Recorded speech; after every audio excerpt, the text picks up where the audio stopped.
So many people fought for the right for us to read, and most of us don't take advantage of that. It used to be a bar joke. Y'all like jokes? Y'all like Kevin Hart? Yeah.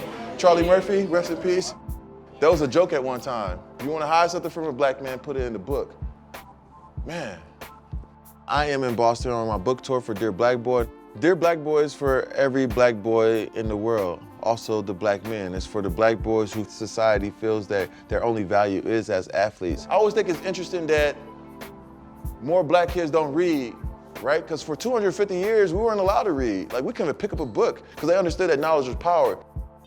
Reading to the kids at the Museum of African American History, there's so many prominent black figures like Frederick Douglass that were in that same space, to have shared that space with my ancestors who were paving the way. I felt like their spirits jumped into me as I was in that room. Think, black boy, think. For your mind is your greatest tool. See, some of y'all think it's y'all footwork.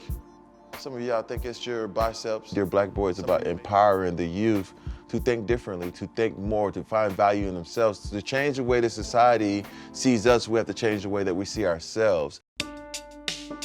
Registering their outrage over the shooting death of Alton Sterling by two Baton I Rouge was police. watching the Alton Sterling news. That was basically the first draft of Dear Black Boy was written when I was watching that news. It was more of me screaming at the moment. The game of life is the one game they don't think we can win. But this must be the greatest game ever played. Even if you go to the library now, there's not books that's written for black boys. I want black boys to understand, like, this is for you, it's by you, and it looks just like you. There's no main character in the story because every single black boy is running the race. The book couldn't be any more browner. I used almost every shade of brown, even sepia made it into the design of it.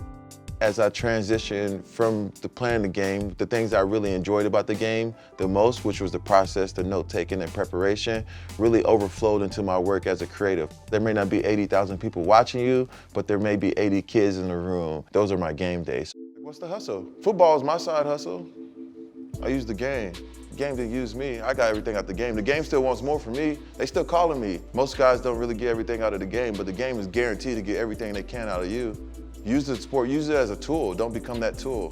When I talk to the older kids about Dear Black Boy, I want them to understand the history and where we come from, who paved the way for us and where we're trying to go. The older kids seem to be a little set in the idea of becoming a full-time athlete and making it to the league. I'm not here to kill dreams. I'm here to build other dreams and help them dream bigger dreams. When I talk to the younger kids, what I really want to spark is their imagination. I want to spark that wonderment, the idea of, like, setting their dreams high now and to go after those things at a young age. Thank you. Appreciate you, man. Thank you. Man, thank you, man. Appreciate that, man. You guys bring me joy, man.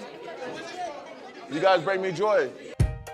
Dear Black Boy, your dreams are valid and they're valuable. So let your voice be heard. Share your stories, shout from the top of the buildings when you get a chance. You are great. You're geniuses. You're entrepreneurs. You're architects. You're dreamers. And never stop dreaming and never stop creating. I'm looking forward to see the way that you change the world, and I'm waiting for that flying car. Sincerely, Marty.